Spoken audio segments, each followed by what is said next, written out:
Joining us now for First on CNBC interview, Box CEO Aaron Levie. Aaron, welcome back to the show. It's good to have you. Yeah, thanks. Good to be here. So earnings were good. The stock has seen some real momentum. It looks like investor appetite has changed. What are you doing differently? Well, there's three really big trends that are driving our growth. The first is obviously the future of work we believe is going to be hybrid. The second is that every business process has to be digitized. And then third, cybersecurity remains at the forefront of every IT strategy. And so when you think about those changes to work, content and the business information that powers businesses really are at the center of those mega trends. So companies want to be able to manage their contracts, their financial data, their marketing assets, their project files, their CAD designs in a very secure way, and be able to automate workflows across their business and make sure that their content can be extended to any of the applications that they use. And that's really the power of our content cloud and what Box has been building for the past, certainly decade and a half, but especially in recent years, the introduction of e-signature built on Box, advanced data security, workflow automation, all of those capabilities have helped propel our growth. Good repeat numbers in terms of customer repeat business. What about the ability to close the big deals with corporations? What are you seeing from your clients in terms of appetite for spending? Is it as strong as it was during the pandemic when everything went fully digital?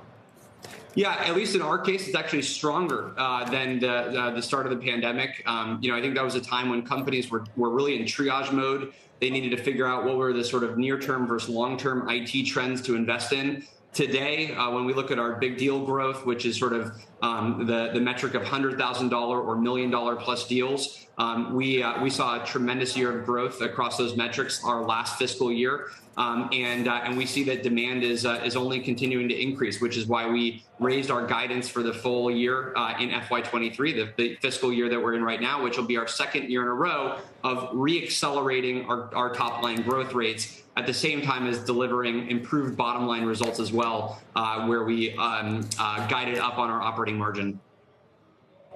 Aaron, the news today in the broad sector is Snowflake, a slight disappointment on revenue growth. The stock, had an amazing run last year. Is down 16% today. Can you explain where you and your products exist in relation to what Snowflake is offering, whether you're feeding off of the same client base, whether there's layers to it, where you're kind of integrated? How does it all fit together? Yeah, I'd say we're pretty different than Snowflake. Snowflake helps you with your structured and semi-structured data. So, a lot of the data that are coming out of your business systems, ERP systems, applications. So fantastic platform for that kind of data. What we focus on is your content. So your financial documents, your contracts that you want to manage, your media assets that you want to be able to organize, really your most important digital content. And we built a platform that lets you secure, manage, govern, automate, get e-signatures on, collaborate on that content in one central platform. So what we're trying to solve is the problem of most enterprises today have all of that content fragmented across dozens and dozens of different technologies. And so we built a single platform that customers can leverage, a single content cloud where you can manage that content in one place and then extend it and integrate it into all of your apps.